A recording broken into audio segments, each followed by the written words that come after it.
He was the number 1 overall pick, ahead of Tyson Chandler, who came right out of high school as he did, ahead of Pau Gasol, of course, Eddie Curry, Jason Richardson, Shane Battier, Eddie Griffin, Desanya Diop as well. There's your top. Rodney White and Joe Johnson. Joe Buckets was 10th in that draft. He's Kwame Brown. He's kind enough to spend some time with us here on Fox Sports Radio. Kwame, how are you? I'm blessed. How you doing? Good, man. So you're playing in the Big Three. You playing a little 3-on-3 hoop? Absolutely.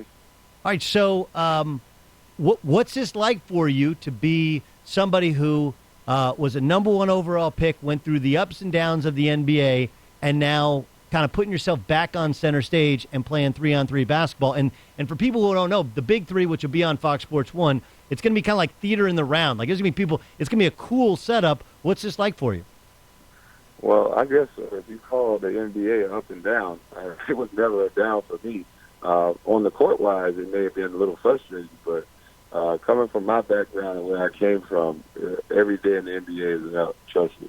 No, look, that's it's a great perspective to have. If you were to characterize your NBA career, how would you characterize it? I would characterize it as a bunch of people putting labels on somebody who never asked for those labels.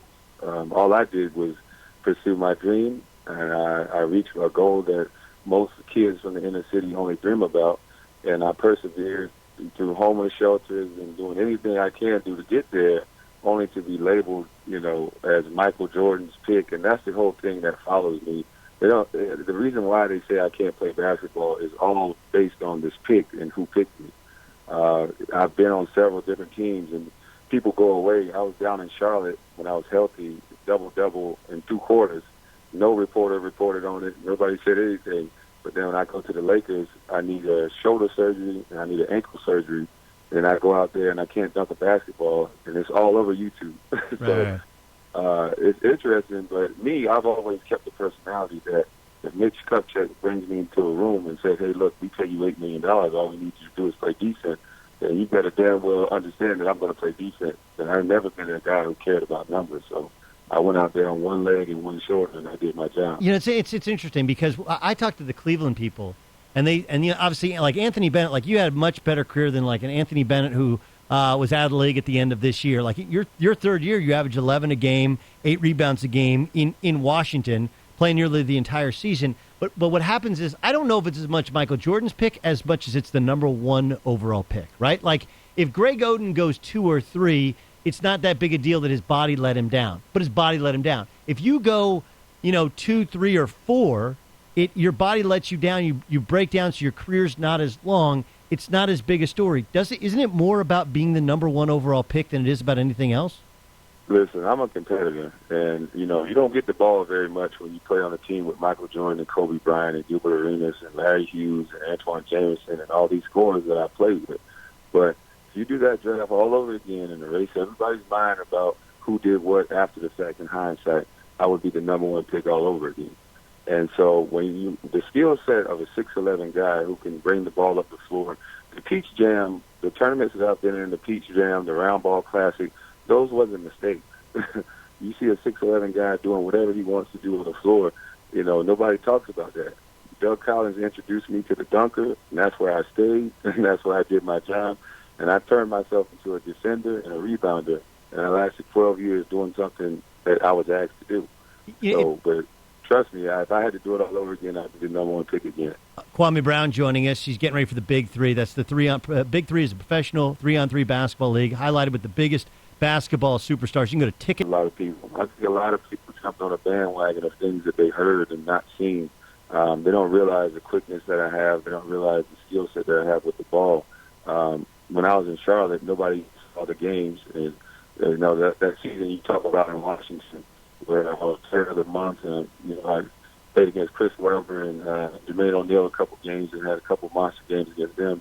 Those games they buried. So I think now it'll be a chance for some of the fans who just jumped on the bandwagon because, when a legend like Michael Jordan says that you can't play or this or what, I've never heard him say that, but when he talked about the hands and all these things, and people jump on the bandwagon and just go with the flow.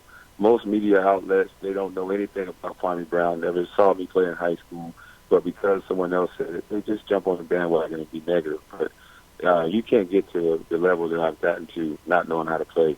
You can definitely allow people to make you lose your confidence and whatever else. Yep. But you definitely, no basketball player in the NBA does not know how to play. You put them up against the average person, you'll kill them. So, but we're not talking about the average person. We're talking about NBA players. So, No. Listen. It's funny. I had breakfast this morning with a couple basketball guys, and of course, I never made it. I played internationally. I was in summer leagues. I never made it. And we were talking about Klay Thompson's brother. He has one brother that plays for the Dodgers, but another brother who played at Pepperdine and had a cup of coffee in the NBA. And the guys were like, "Oh, well, he can't play." I was like, "Oh, hold on, dude.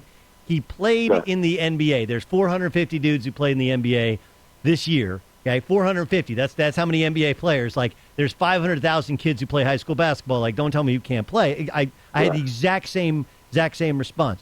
What I would just like for people to go back and just, if you just look and don't just join the numbers. Like, my first year, I averaged 7 or 8 minutes a game, 5.5 points. Those are not numbers of a number one draft pick, but those are not minutes of a number one draft pick either.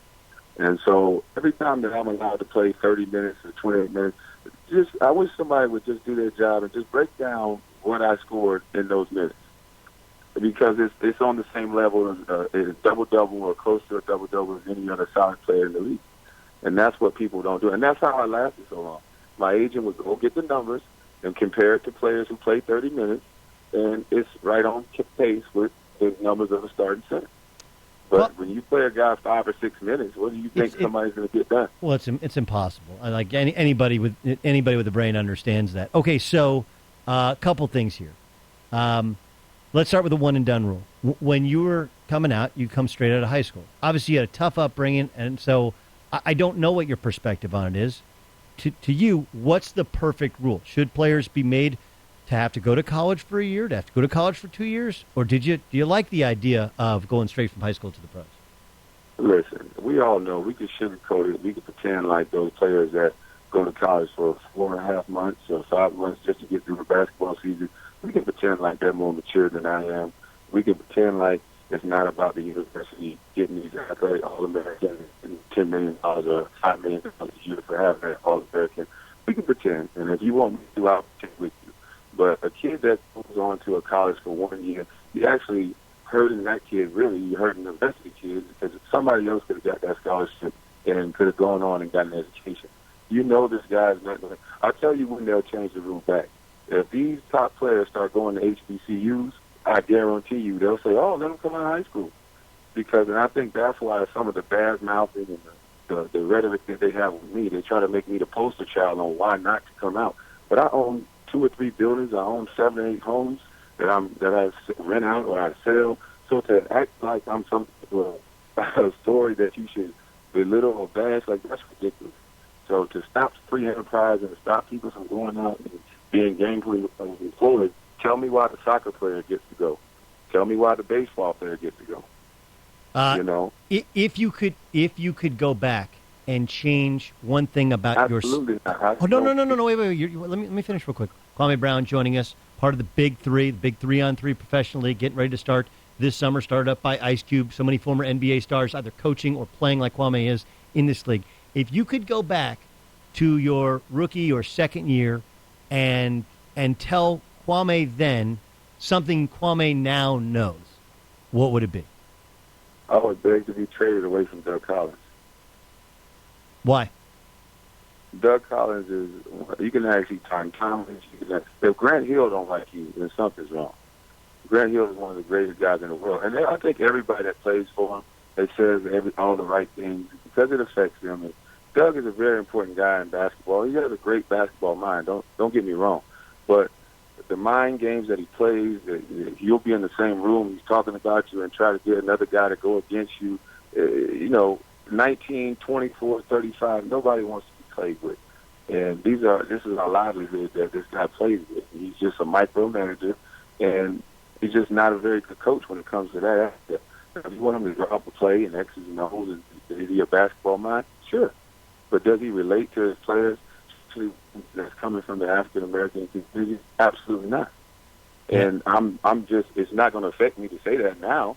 But if you can ask some of those players and they'll speak from the heart and they'll be honest, I'll tell you what, go grab Eton Thomas. He'll definitely tell you. I trust me, dude. I've heard it, and it's interesting how many stops. Like look, Jordan. The second he left, Jordan started winning, and of course, we know how it ended so many other places. He is a fabulous basketball mind, but there are other parts to coaching men in the NBA. All right, so who is Kwame? Rashard Lewis is your captain. Jason Williams is your co-captain. Mahmoud Abdul-Rauf, like that dude can still get buckets. Gary Payton's your coach. So, like, have you guys started practicing together? You guys started working out? Like, it's 3-on-3. I'm just wondering, like, is it just all pick and roll? Are you going to get to post up? Like, what's it going to be like? Well, 3-on-3 is, usually it's a smash mouth type of basketball. Usually we do what's called picking a scab. If you're a little guy, you go into the block. Yeah. And 3-on-3, you got to be able to hold your own. So that's why a lot of the guys, they didn't even draft point guards. They just drafted big, strong guys, and they're just going to probably take it to the spot. Pick and roll is interesting in 3-on-3. It would be ideal if everybody could switch pick and roll, and if you can have a big that's athletic that keep in front of the guard, that would be the ideal situation. Once you start switching and showing them on the pick and roll, you got dunks all over the place. What are your thoughts on the evolution or maybe de-evolution of big guys in the NBA? Because it's so physical in the NBA game in the low post, and because they call all the fouls out in the perimeter, everybody's playing 4 out, 1 in, or pick and roll and keep the lane open. Some teams even playing like the Cavs will play 5 out at times with Channing Frye floating, shooting threes, and LeBron playing like kind of de facto power forward. Do you like that evolution of the game? I mean, yes and no. I know why I did it. You got, if you look at Tony Kukoc when they played Michael Jordan, was it the Olympics or whatever? Yep. When I watched, they said Tony Kukoc was all world. And then when you saw how big and strong Scottie Pippen and Michael Jordan went over there and what they did to him, they said, well, wait a minute. We got to change these rules of this game because these players can play, it's physical. So they made size not as important. When I go play pickup ball at a park or on a basketball court, anywhere else in the NBA, we don't let you go and then start playing. So they implemented this rule called freedom of movement, which only means we want to see more points because we want fans in the seats. Because the Detroit Pistons was playing great basketball when they won it. But there would be games 9 to 78 and all that. That's not exciting. We want to see high-flying dunks. We want to see, although it's more fun, it's the business of basketball now. You got little kids wanting to be Steph Curry and all the other players, so you got to let them be able to play. If Steph Curry play up under the old rules, who knows? It would be interesting to see. Kwame, I appreciate you joining us. I really appreciate how candid you were in answering all of our questions. Can't wait to see you in the Big Three with the three-headed monsters, coached by GP, coached by Gary Payton. Thanks for being